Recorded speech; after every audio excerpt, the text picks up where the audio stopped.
जय सद्गुरुदेव, हरिओम। आइए दोस्तों, आपका स्वागत है। हाँ तो दोस्तों, अभी 2 दिन पहले, हो सकता है हमारा वीडियो आप तक लेट पहुँचे तो हो सकता है 8 दिन पहले भी हो जाए, 10 दिन पहले भी हो जाए, और अगर जल्दी में पहुँच गया तो 2 दिन पहले। 2 दिन पहले बीजेपी सरकार ने संसद में एक बिल पेश किया था, महिला आरक्षण बिल, और उसके लिए वो संविधान में संशोधन करना चाहते थे और महिलाओं को 33% आरक्षण देना चाहते थे। दोस्तों, ये बिल संविधान में पास नहीं हुआ। अच्छा, ये ठीक ऐसे ही है हुआ। ये बिल पास होता तो भी और नहीं पास हुआ तो भी, दोनों कंडीशन में लड्डू सरकार के ही हाथ में रही। अगर पास होता तो भी लड्डू सरकार के हाथ में रहती, और नहीं पास हुआ तो भी लड्डू सरकार के ही हाथ में। ये सोचो कि वो विपक्ष वाले अपना पीठ ठोक रहे हैं कि हमने नहीं पास होने दिया। ठीक है, नहीं पास होने दिया, लेकिन मिला क्या तुमको?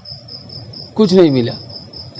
अच्छा हाँ दोस्तों, एक चीज़ और, ये जो आरक्षण बिल पास होने जा रहा था, संविधान में संशोधन का जो प्रस्ताव लाया गया था, उसका नियम है कि उसमें 2/3 बहुमत होना चाहिए।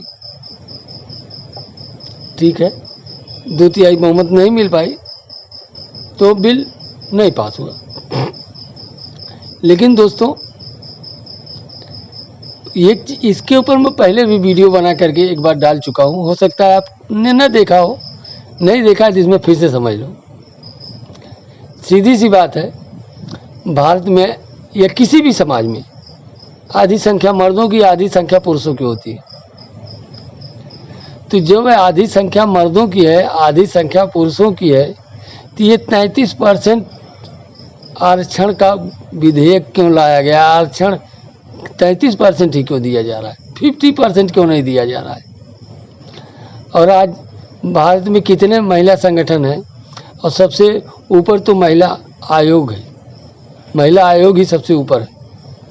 वो भी केंद्र का अलग है, राज्य का अलग है, जिले में अलग संगठन है। मतलब इसकी छोटी से लेकर बड़ी तक बहुत इकाई है, और हर जगह की अपनी अपनी एक अध्यक्ष है। आखिर वो लोगों ने क्यों नहीं डिमांड किया कि ये जब 33% का विधेयक आ रहा था, तो उन्होंने डिमांड क्यों नहीं किया कि हमको 50% चाहिए? भाई, समाज में हमारी भागीदारी, परिवार में, समाज में, देश में, परिवार में, हर जगह हम 50% की भागीदारी निभाते हैं, तो ये संसद में ये 33% की भागीदारी क्यों? ये क्वेश्चन नहीं किया किसी ने। हमको तो इसी चीज़ का ताज्जुब होता है कि 33% का पे किसी ने ऑब्जेक्शन नहीं किया, किसी महिला संगठन ने ऑब्जेक्शन नहीं किया। ठीक है, नहीं किया। लेकिन हाँ दोस्तों,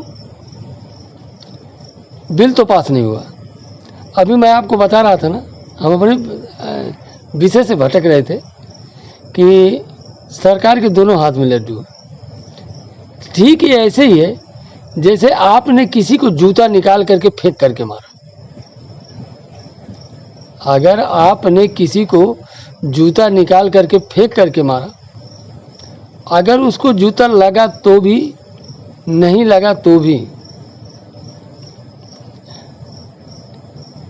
उसकी इज्जत चली गई।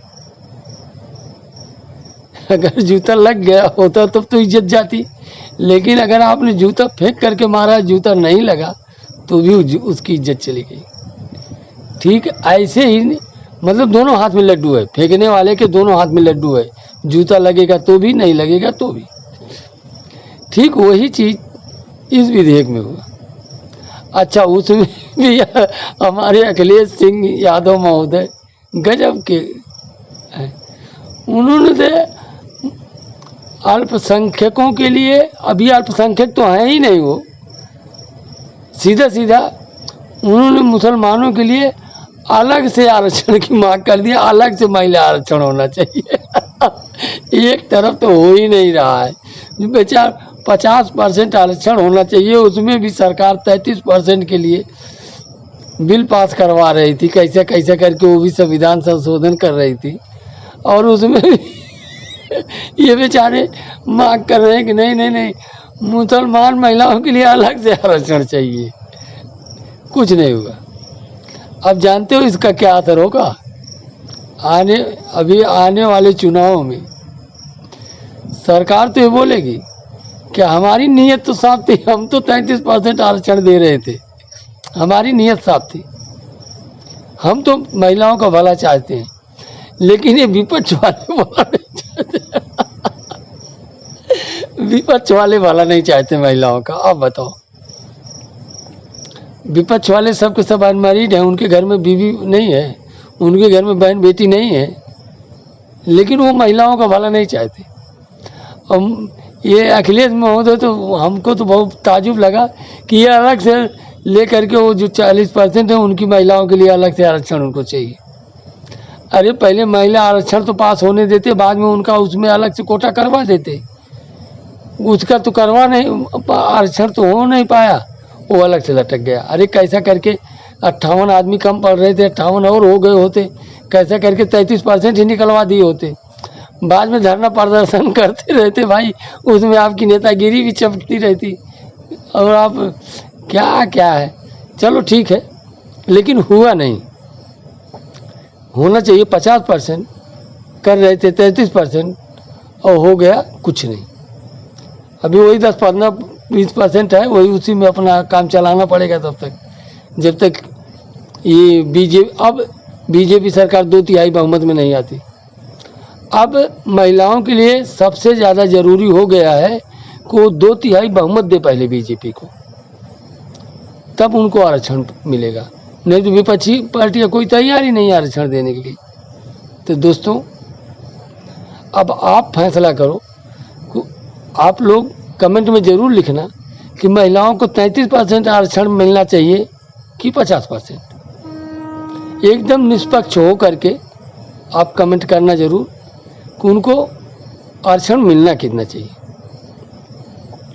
अगर निष्पक्ष नहीं हो तो आपकी मर्जी, उसके लिए तो आप कमेंट करने के लिए आप फ्री हो। और उसमें जो ये अखिलेश सिंह बाबू ने काम किया है कि एक तरफ तो इन्होंने अलग से मुस्लिम महिलाओं के लिए अलग से आरक्षण की मांग कर दिया।